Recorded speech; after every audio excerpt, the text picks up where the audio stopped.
Assalamualaikum warahmatullahi wabarakatuh. Bismillahirrahmanirrahim. Innal hamdalillah nahmaduhu wa nasta'inuhu wa nastaghfiruh wa na'udzu billahi min shururi anfusina wa min sayyiati a'malina. Man yahdihillahu fala mudilla lahu wa may yudlil fala hadiya lahu. Asyhadu an la ilaha illallah wahdahu la syarika lah wa asyhadu anna Muhammadan abduhu wa rasuluh. Allahumma salli ala sayyidina Muhammad wa ala ali sayyidina Muhammad. Rabbi yassir wa la tu'assir, Rabbi tammim bil khair. Rabbi shrah li sadri wa yassir li amri wahlul 'uqdatam min lisani yafqahu qawli. Allahumma aftah alaina hikmataka wa anshur alaina min khazaini rahmatika ya arhamar rahimin. Wallahu alladhi la ilaha illa huwa alimul ghaibi wa syahada huwa ar-rahmanur rahim.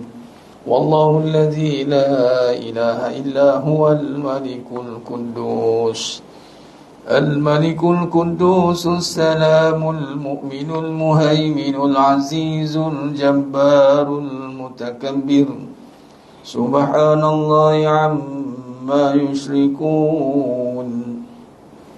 Wallahul khaliqul bari'ul musawwir lahul asmaul husna.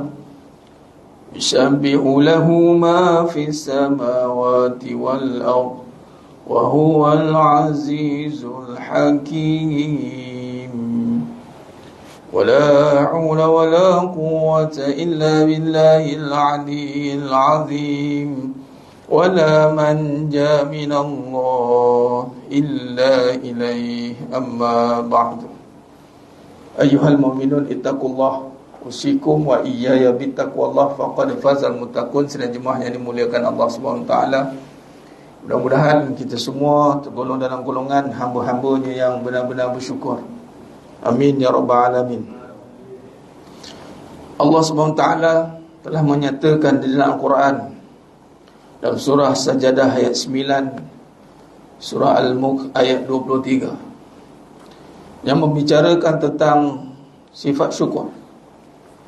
Dan surah Sajadah ayat 9, summa sawwahu wa nafakha fihi min ruhi wa ja'alakumus sam'a wal absara wal af'idah qalilan ma tashkurun. Ketika Allah SWT menunjukkan roh dalam jasad manusia ini yang bermula mati. Sifat kita mati, hidup bukan sifat kita. Kadang-kadang perkara itu juga manusia terleka. Syukur ni dengan bermakna dengan membawa ingat akan asal-usul, bahasa mudah ni, asal-usul kejadian ni. Sebab apa? Ayat itu diteruskan dengan Allah tiupkan roh, kemudian Allah bagi sama' wal basar, pendengaran dan penglihatan. Yang mana pendengaran, penglihatan ni bukan letak pada mata, bukan letak pada telinga. Pendengaran bukan letak pada telinga. Mata itu bukan dengan melihat dengan mata. Sifatnya asal mata, telinga tu sifatnya peka dan buta. Kemudian Allah bagi afidah, perasaan. Mampu kita merasai pelbagai perkara dalam hidup kita ni. Suka duka kita mampu merasainya. Namun di penghujung ayat tersebut Allah menyatakan qalilan ma tashkurun, sedikit hamba-Ku yang bersyukur. Sedikit hamba-Ku yang bersyukur, lawannya banyak yang kufur. Sebab syukur dia ada pasangan je, kufur, syukur atau kufur.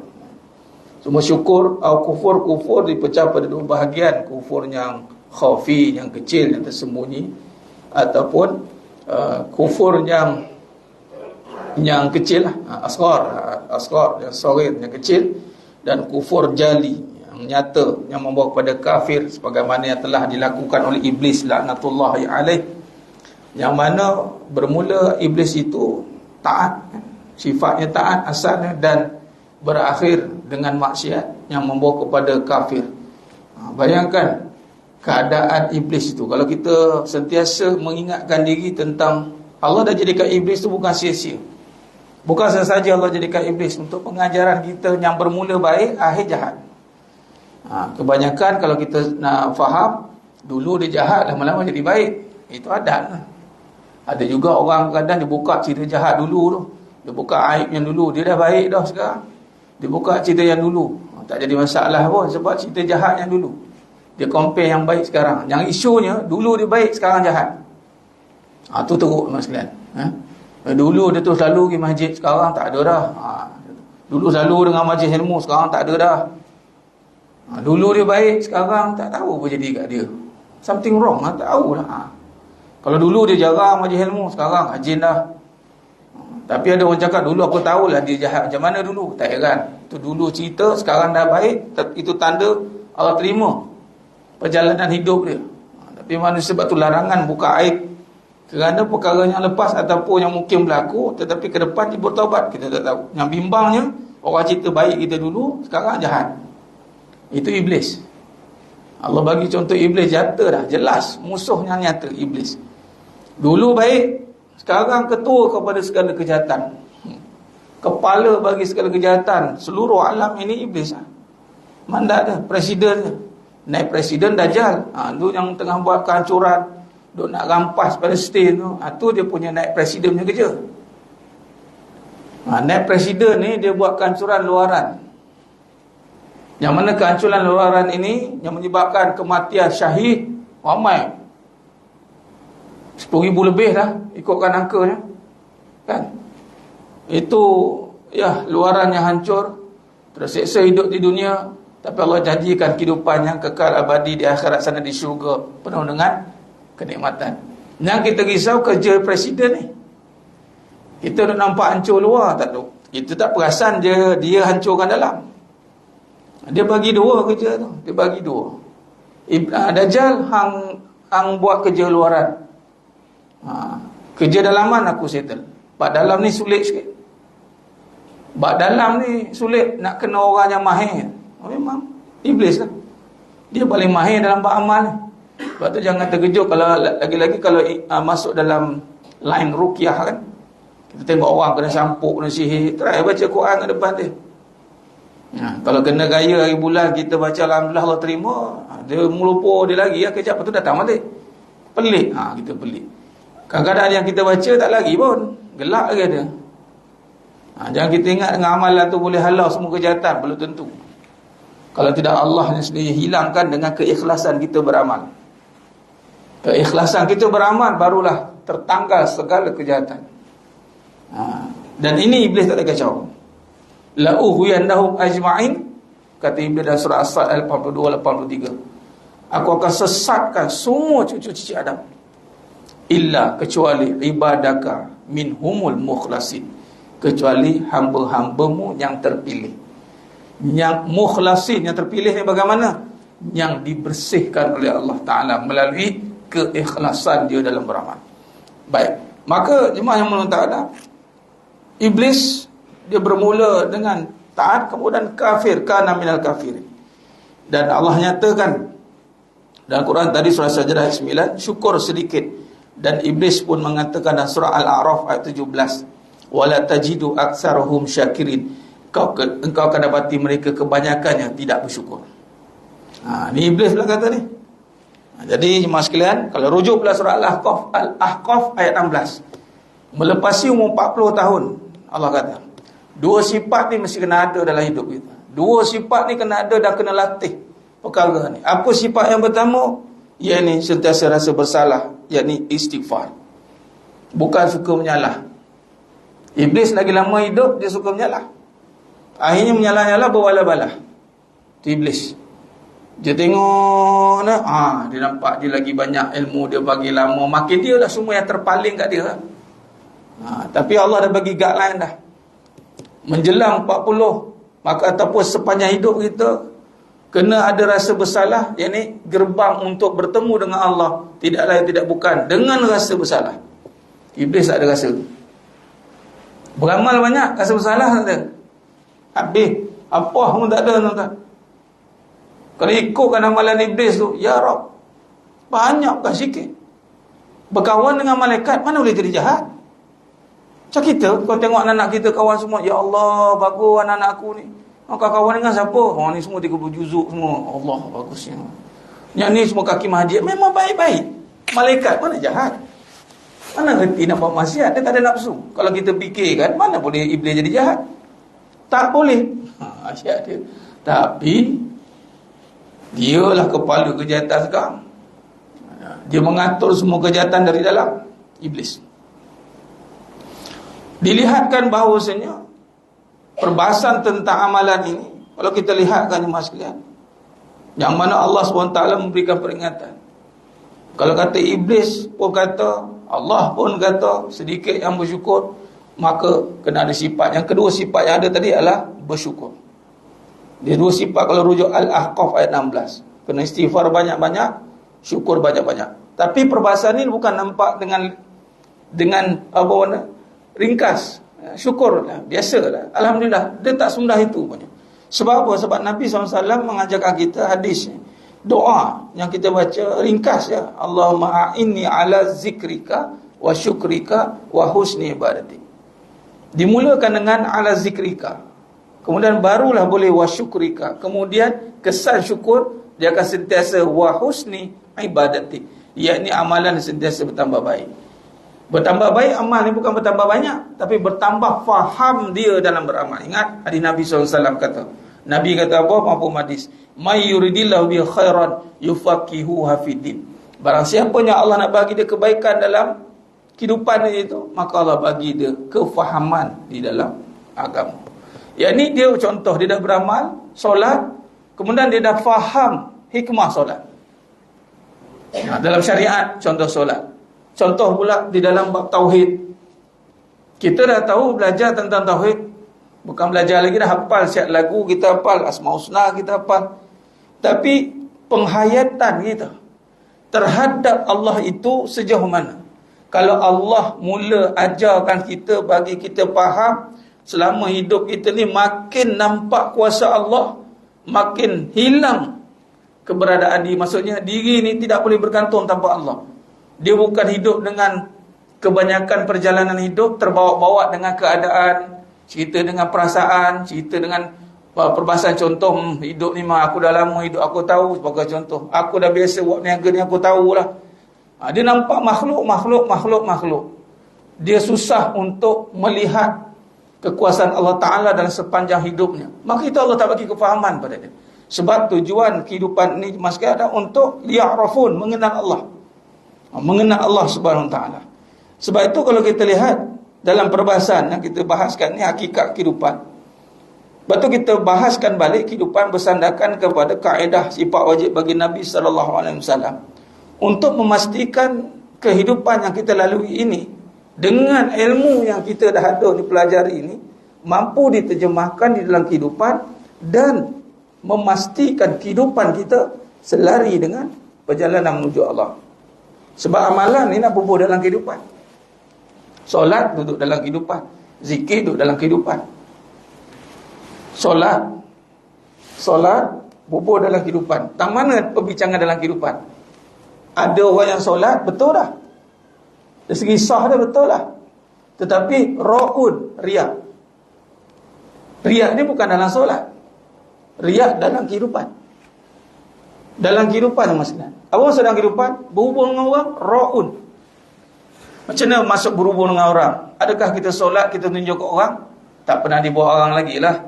Melainkan imam ada live, ada kamera depan tu lain lah. Orang tengok. Lepas tu pun kita kata, tu nak pasang kamera tu riak lah tu. Belum tentu.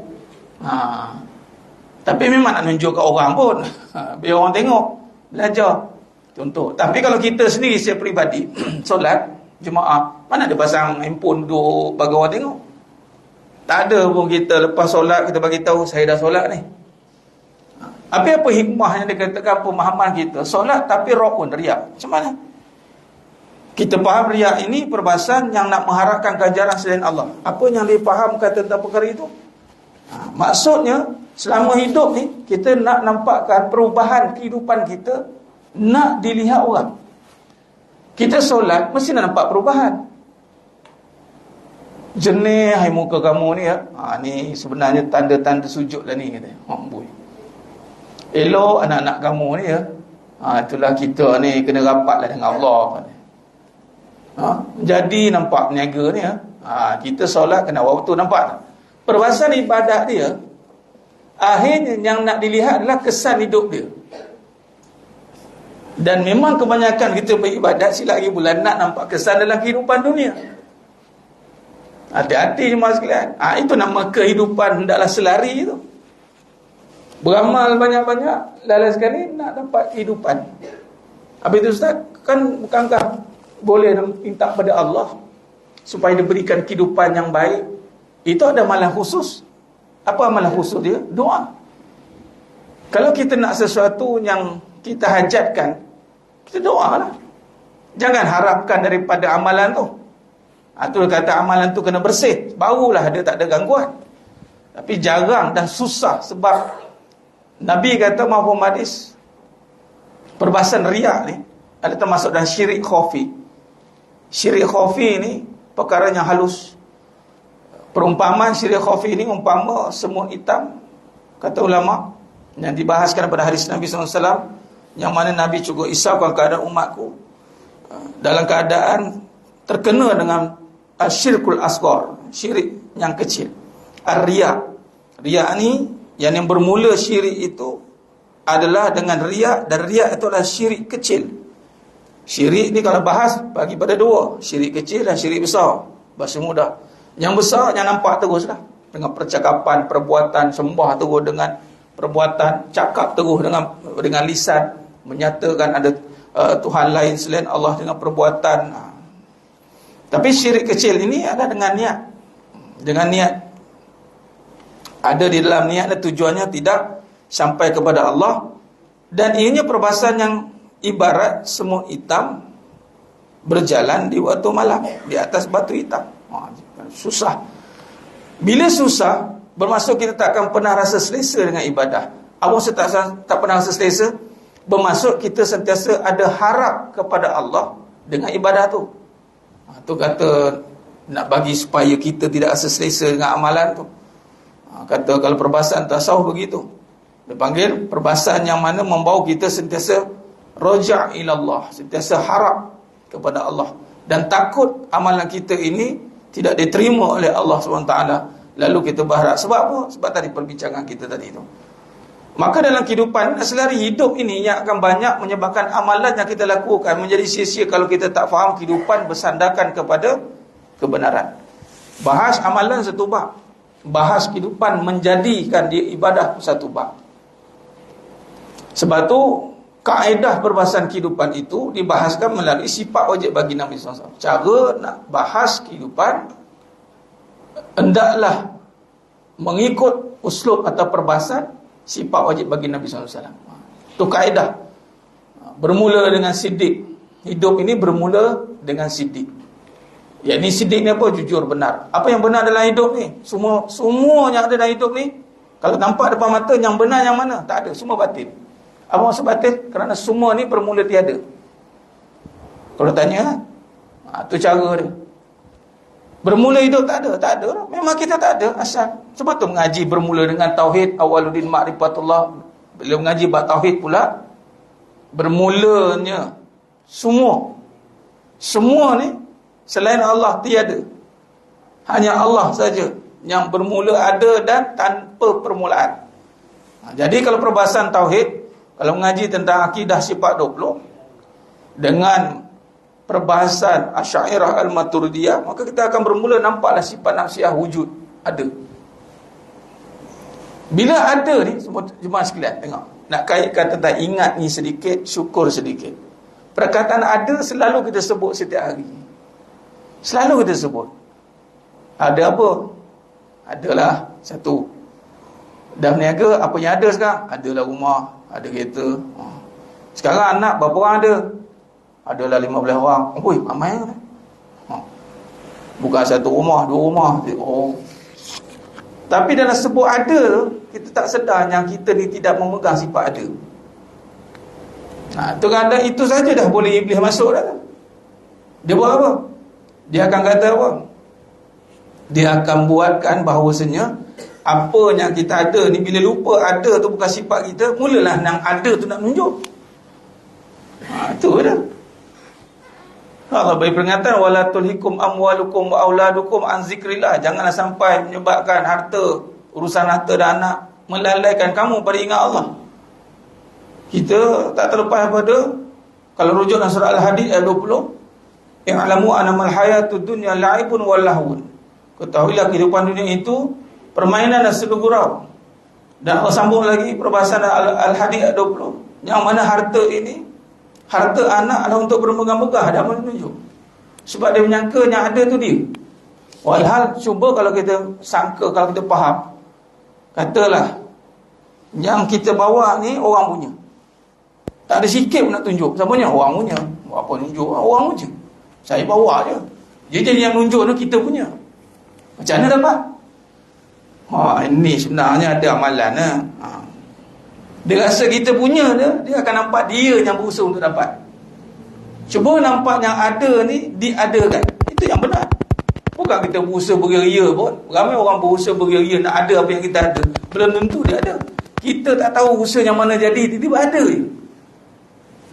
Jadi ada dengan apa? Dengan Allah lah. Itu ahli sunnah wal jamaah. Bukan dengan usaha kita. Tu kena faham tu.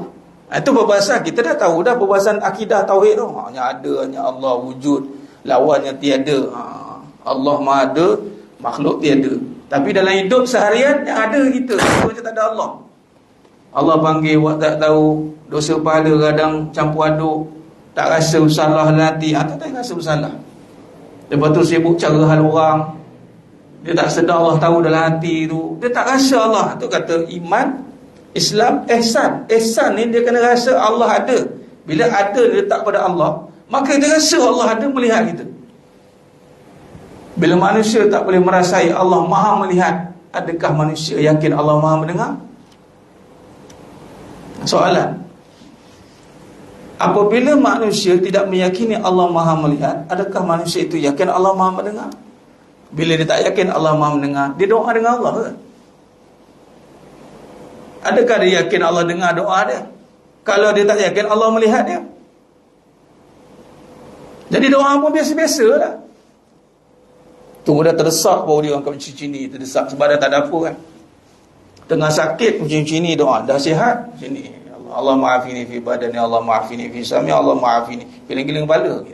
Semua orang tengah sakit, ya Allah. Dia tahu yang tak ada sakit tu tak ada, dah cari mana-mana tak jumpa. Engkau lah ya Allah. Apa nampak engkau lah ya Allah. Bila sihat, manusia tu lupa. Tengah sakit, saya diuji ni cerita 7 tahun lepas. Memang pernah diuji 3 bulan, terbaring terlantar. Satu badan saraf sakit. Daripada badan macam ni segar-bugar ni, tinggal berapa kilo? 70 kilo lah. Kurus betul, buat tongkat saya dah pernah rasalah angkat cawan ni tak boleh, bernapas tak boleh, sesak nafas. Waktu itu nak cakap tak boleh, nak cabar Fatihah tak boleh. Jadi pendek, sakit. Tak kena nafas sakit. Dan itu, baru kata ingat, baru tahu siapa yang bagi sihat. Ingat muda tu sihat.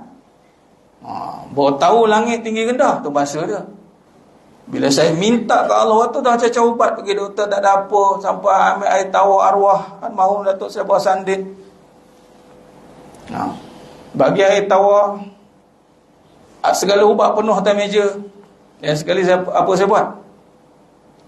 Kita buat baiat, perjanjian. Tuan-tuan kalau sakit-sakit buat gitu. Aku perjanjian dipanggil azam lah.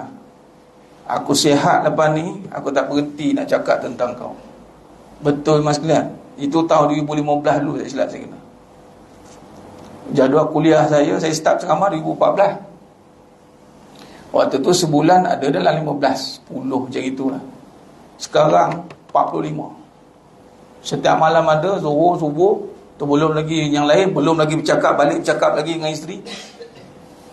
Bukan isteri saja, isteri. Faham.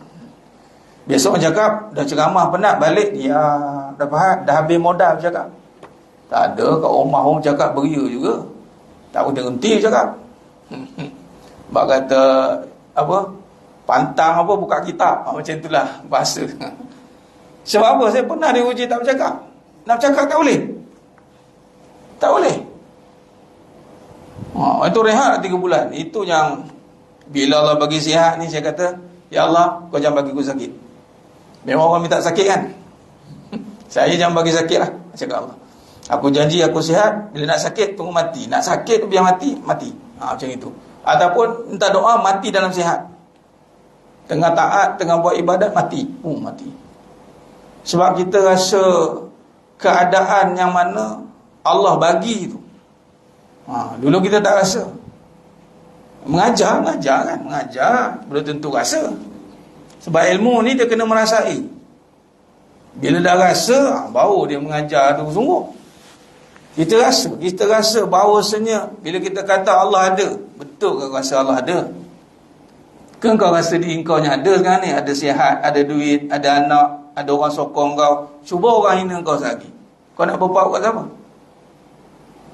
Sebab tu perjalanan Nabi tu, ya Rab, sekarang bukan senang. Nabi dah lalui, dahsyat dah Nabi. 13 tahun di Mekah, 10 tahun di Madinah, habis semua. Di saat dia panggil tahun duka dan setapak tu, sebelum Nabi nak ada momentum yang lebih jauh, berhijrah ke Madinah, Allah uji Nabi. Isteri Sayyidatina Khadijah radhiyallahu al-Kubra wafat.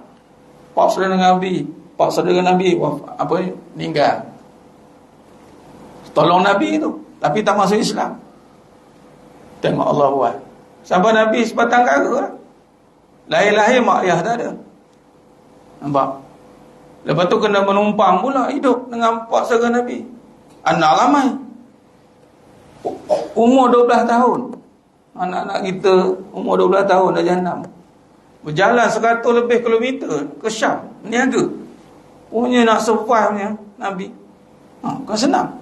Sebab apa? Sebab yang benar hidup ni, rasa ada Allah tidak? Tu. Kalau tak ada rasa ada Allah, batil. Itu perbahasan.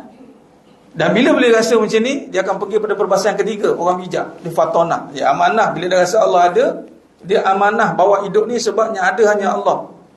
Sebenarnya kita berurusan, walaupun kita syariat berurusan dengan manusia, hablum minan nas, hakikatnya Allah lihat urusan kita itu. Bermaksud kita berurusan dengan Allah hakikatnya. Dan surah Al-Qasas ayat 77. Wa ahsin kama ahsanallahu ilaik. Allah kata, berbuat baiklah dengan hamba-hambaku. Sebab mereka buat baik dengan kita. Dia orang kata berbahasa riak tadi tu. Kadang-kadang ada orang buat baik sebab nak dibalas baik. Buat baik sebab isteri kita dah baik, suami dah baik, anak dah baik. Dah buat baik sebab Allah yang baik pada kita. Tu dalil Al-Qasas ayat 77. Buat baik, itulah dalil datangnya Allah suruh buat baik kepada orang jahat juga. Dia jahat, takkan kita buat baik pula? Sebab apa? Sebab dalil untuk berbuat baik bukan kira orang tu jahat ke baik. Dalil untuk berbuat baik, kalau perbahasan kehidupan, dalilnya apa? Kerana Allah yang berbuat baik duluan kepada kamu. Allah kata, wa ahsin kama ahsanallahu ilaik. Barulah kita buat baik nampak Allah. Atau kata ihsan tak nampak orang, saya je buat baik, balas pun tidak, senyum pun tidak, kurang-kurang. Itu bahasanya kan, kurang-kurang. Terima kasih lah. Bukannya berat sangat mulut tu, kita harap kau cakap terima kasih. Terima kasih pun kita tak harapkan. Patutnya kan? Tapi berat lah nak buat ni mas sekalian. Sebab apa berat? Sebab ganjaran ni syurga. Syurga bukan murah. Syurga ni barang bukan boleh beli dengan amal kita, bukan boleh beli dengan duit dunia lagilah jauh sekali nak beli dengan harta dunia. Amalan kita tak terbeli. Habis itu anugerah Allah kepada kita yang sanggup bersusah-susah beramal di dunia kerana Allah. Bukan sebab amalan kita, sebab Allah tahu susah. Kau nak maafkan orang tahu susah, bukan senang. Nak buat baik dengan orang buat jahat, oh susah amat kata. Tahu. Kau cari duit banyak-banyak bagi ke orang, orang tu tak cakap terima kasih. Tahu, aku tahu susah. Aku yang jadikan kamu, aku yang jadikan segala keadaan itu, aku yang buat semua. Aku tahu suasana itu. Dan kamu sanggup lakukannya. Kenapa? Kerana aku. Okey, syurga untuk kamu. Itu Allah tengok. Cari tu lalik datang masjid, solat di mana di tempat dilakukan azan. Bukan senang tuan-tuan. Kita boleh pilihan nak solat kat rumah. Boleh ya. Dengan aircon sedap kan, dengan sejadah empuk kan. Tengok downlight ada, dengan aromanya, oh comfort lagi solat kat rumah. Contoh kan, ada rumah lagi cantik pada masjid tu. Jangan main.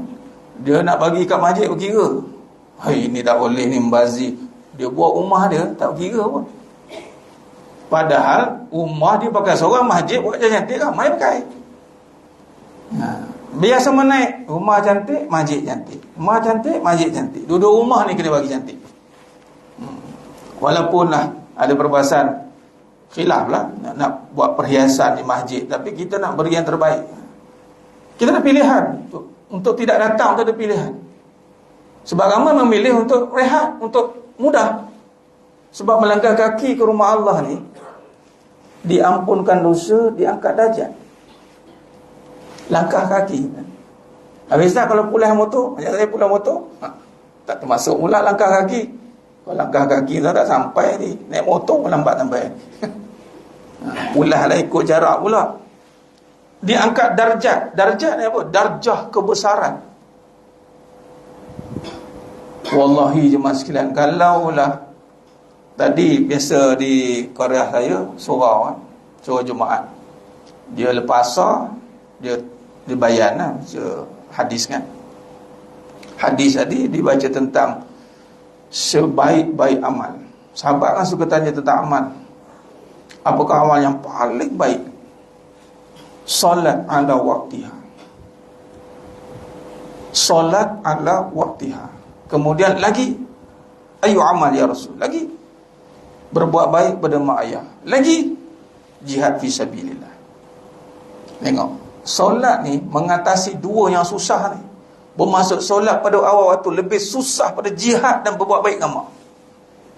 Jangan ingat mudah mas sekalian solat awal waktu. Bila kata awal waktu, sudah pasti di masjid. Kerana susahnya amalan itu, maka ganjarannya setiap langkah dihapuskan dosa, diangkat darjat. Darjat ni kita bunyi berakhirat macam biasa. Cuba tengok yang dapat award, dapat anugerah Tun Tan Sri, Datuk Sri, Profesor, itu darjah. Itulah dia darjah. Darjah kebesaran yang diberikan oleh Tuanku Sultan, Sultan di dunia, yang bagi darjah kita Al-Malikul Mulk, King of the King. Tinggal kita tak pakai pangkat macam ni. Kalau pangkat tahu entah pangkat macam mana, macam gini lah. So beban ni, siapa yang hormat? Manusia taklah nampak hormat. Wallahi mas sekalian, semua makhluk yang ada keliling, yang gaib pun datang, semua tak habis spring ni. Kita tak nampak. Kalau kita nampak, kita lagi kan. Ni dengar cerita apa nama tak? Saya tak tengok pun. Lalu dekat ni lah medsos ni, apa, sarjana di satu perkampungan bunian di Indonesia. Dia pergi buatnya movie tu kan, ala gaib, jin lah. Dia kaji kehidupan orang. Dia panggil, ada perkampungan yang mewah, yang indah. Bukan kata itu sekarang ni banyak ni, tinggal tak dibuka hijab. Kalau buka hijab nampak sulah tu, belah kiri, belah kanan, belah atas, bawah orang nyanyi kan? Lebih baik tutup pula. Ada orang kata, Ustaz tak nampak ke? Tak payah lah, tak ingin tengok. Yang boleh tengok, macam mana ada Allah bagi tengok? Ada apalah. Ada orang boleh tengok. Tapi kata almarhum Tuan Guru Datuk Ismail Kamus kata, yang jelmaan tu jelmaan, bukan rupa asal. Rupa asal ni memang takkan boleh tengok. Sebab ada kejadian jin ni asalnya bukan seperti mana yang kita nampak. Dia rupa lain, dia alam lain, dimensi lain. Yang ada tu dimensi kita. Dia jelmaan, dia jelma. Biasanya makam-makam tinggi ni dia takkan jelma yang rupa buruk-buruk tu lah. Yang buruk-buruk tak sebab mandi tu, tak sebab uruh diri tu, tu yang makam prebet tu. Jadi jangan takutlah nampak Allah. Kita halau pergi balik mandi tu. Dah sungguh cakap ke lah. Tapi memang gitu. Dia memang jenis macam itu. Jangan kita takut, memang kecil lah kita. Kita halau segah je. Tapi biasa kalau level-level ada paku-paku ni, terutamanya iblis. Dia punya smart yang main. Tak boleh buat bincang lah. Memang smart sungguh. Bayangkan Dajjal datang saja, begitu smart. Bayangkan iblis, presiden. Sebab apa kena smart? Sebab dia nak perdaya. Cuba faham kata kunci, memperdaya. Dia bukan nak menakutkan. Kalau kerja-kerja prebet tadi tu dah tak dapat kerja kan, dia menakutkan orang lah kerja kan.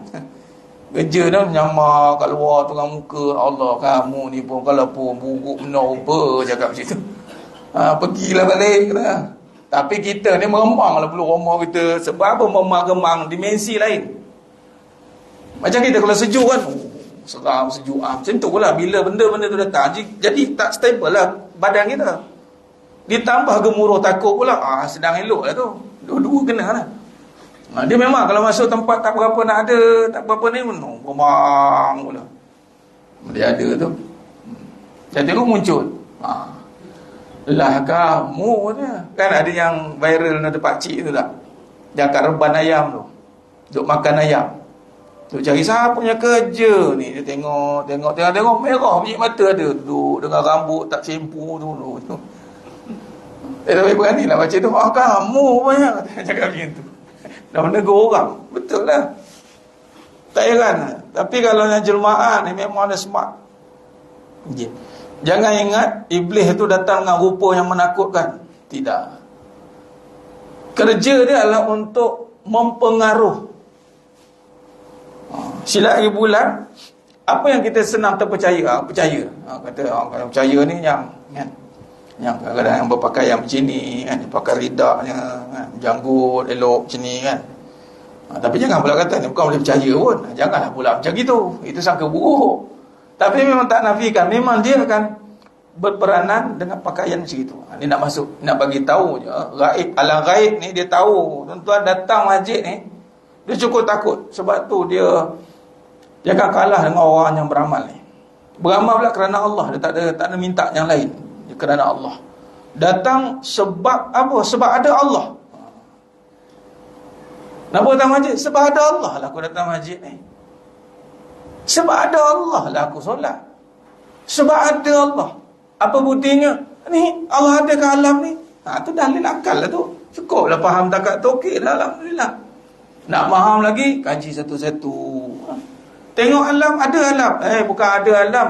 Alam diadakan oleh Allah yang Maha Ada. Jadi itu iman. Itu iman. Tidak boleh alam ada dengan sendiri, tak boleh.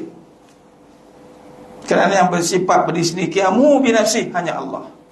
Jadi alam ada bersandarkan kepada sifat maha adanya Allah. Kan? Jadi bila kata adanya Allah, kita datang sebab ada Allah. Jadi kalau kita ada hajat, doa kepada Allah. Sebab ada Allah, doa. Doa ni yang tajib laku. Tapi berbalik pada tadi lah, kalaulah tak rasa, tak yakin Allah maha melihat, adakah yakin Allah maha mendengar? Ini susah ni. Kalau rasa yakin Allah maha melihat, mesti kita beramal sebab nak dilihat Allah. Tak peduli orang lah. Lantak lah orang cakap apa, aku datang masjid, aku datang ini sebab Allah nak lihat aku datang masjid. Allah nak lihat aku sedekah. Allah nak lihat aku buat baik. Allah nak lihat aku buat baik dengan suami. Perkataan dia, Allah nak lihat aku buat baik. Kan sedap. Perkataan tu jadi sedap kita cakap sebenarnya. Dan kita boleh cakap kepada, ya Allah lihatlah, ya Allah aku beramal, ya Allah lihatlah aku. Pandanglah dengan pandanganmu yang Rahman Rahimi itu. Kasihanilah aku ya Allah. Irhamna tu kan. Ya Arhamar Rahimin, irhamna. Rahmati aku ya Allah. Biar tak malah kita dianjurkan datang masjid ni, tuan, kena ada special attire, kena ada pakaian khas. Bukan kata Allah tak tengok semua tu ustaz. Ni bukan soal Allah tak tengok, nak tengok kita macam mana. Memang innallaha la yanzuru ila suwarikum wa amwalikum. Nabi kata Allah tak tengok rupa kamu dan harta kamu, walakin yanzuru ila qulubikum wa a'malikum. Akan tapi Allah tengok hati dan amal. Nah, yang nak tengok tu adalah bagaimana kita nak meletakkan. Memang kita dah bila kata Allah yang melihat, kita nisbahkan pula dengan kefahaman yang melihat kita itu maha.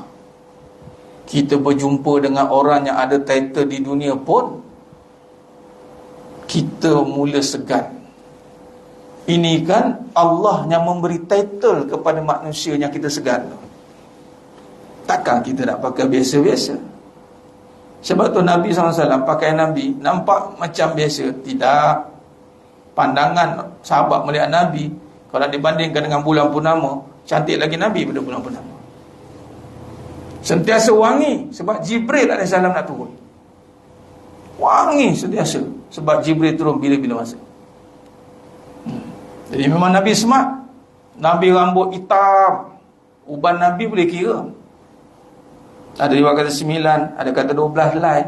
Dan Nabi suka meminyakkan zaitun, minyakkan rambut hitam, kemas. Segak, berjalan tegak, ibarat seperti menurun bukit. Dada Nabi bidang. Sebab apa? Sebab Nabi kekasih Allah, pesuruh Allah. Jadi kalau kita jadi umat Nabi SAW begitu, bermaksudnya bila nak dilihat Allah, maka kita akan buat yang terbaik. Jadi jemaah yang mulakan Allah Ta'ala, kesimpulan, maka di sinilah bila kita faham hidup ini kita selarikan, maka di sini kita akan memperhatikan perjalanan dengan cara kaedah sifat Nabi tadi. Siddiq, bila kita bincang Siddiq, dia dah bawa ke lain apa bincangan. Apa yang benar dalam hidup ni, bila dah benar jadi amanah. Kita amanah bawa kebenaran tadi. Yang benar ada hanya Allah. Bila Allah saja yang ada dalam hidup kita ini, jangan buat macam kita punya. Oh, tak boleh, tak semua milik Allah. Wa ilaina turja'un, semua milik Allah. Isteri, anak, apa kata amanah? Tak boleh buat suka-suka. Kok suka aku lah. Tak ada kok suka aku. Tak ada. Ni sekarang ni kita tengok sekarang ni, hentam cukup-cukup. Saudara kita di Palestin, di Gaza, kita ingat mereka boleh buat suka-suka. Sorry tuan-tuan, ini dunia Allah punya. Kita nampak kehancuran depan mata kerana milik Allah. Allah jamin yang mati, yang terbunuh itu syahid, Allah bagi syurga. Tapi yang buat kehancuran kat dunia tak lepas. Tak boleh. Tak boleh buat suka-suka kata muka bumi Allah ni. Dia tak ada aku, yang ada dia. Aku tu tak ada, yang ada dia. Bila ada Allah yang ada dia, maka Allah suruh ikut kekasihnya. Fattabi'uni, ikut Nabi. Bukan ikut aku dah, aku tak ada. Yang ada, aku umat Nabi, apa yang aku perlu buat? Aku hamba Allah, apa yang aku perlu buat? Sebagai hamba Allah, bagaimana hadapi perkara ni? Bukan, kalau ikut aku ni, ada aku tu kan. Aku pantang benda-benda macam ni. Tak boleh. Aku, ini perjuangan juga ni, ini perjuangan. Bila amanah ni rasa ada Allah, kemudian datang fatona bijak. Datang kebijaksanaan. Allah bagi ilham, yu'til hikmata may yasha. Allah bagi ilham kepada hamba-hamba yang terpilih untuk dia mentadbir urus hidup ini dengan mengikut pada sunnatullah, syariatullah. Lalu dia akan mendapat, bila bijak kat sini dalam perbahasan akhir nanti, dia akan dapat tabligh ni manfaat. Dia akan dapat manfaat di dunia dan di akhirat. Dua-dua dapat, mas sekalian. Sebab tu Islam sebenarnya, penuntut mas sekalian, dilahirkan, kita dilahirkan, dan umat Islam yang ada di dunia ni bukan Allah jadikan untuk sengsara di bumi ini. Sebenarnya tidak, mas sekalian.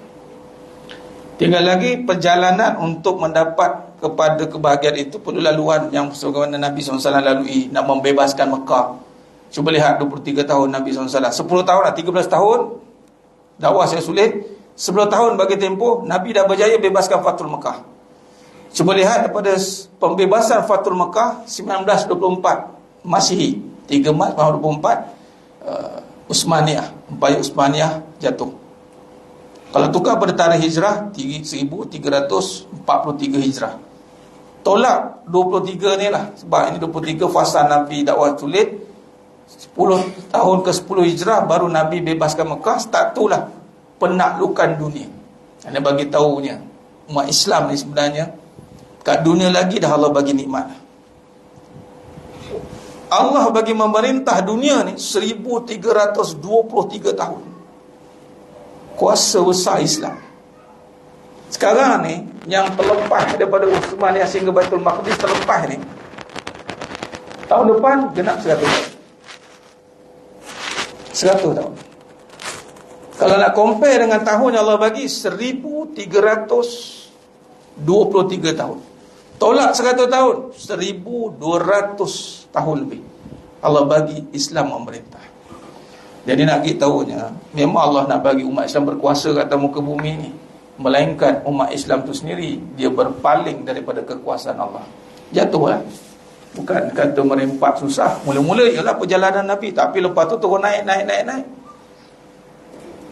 Apabila lupa, tidak dibahaskan balik dengan kebenaran, tidak dibahas dengan amanah, tidak dibahas dengan kebijaksanaan, kemudian tidak dilihat apa manfaat yang sebaik yang kita lakukan di atas muka bumi ini, maka hancurlah sesuatu destinasi atau legasi itu. Ini kita perlu perhatikan. Sebenarnya Islam ini memang Allah berikan kekuasaan atas muka bumi ini, jikalau kita benar dalam mengendalikannya. Wallahu a'lam sekalian. Perbahasan kita pada malam ini, mudah-mudahan Allah beri kita kefahaman, Allah bantu kita untuk terus istiqamah dalam amalan kita, insya-Allah. Perbanyakkan selawat dan salam kata junjungan mulia Nabi Muhammad sallallahu alaihi wasallam.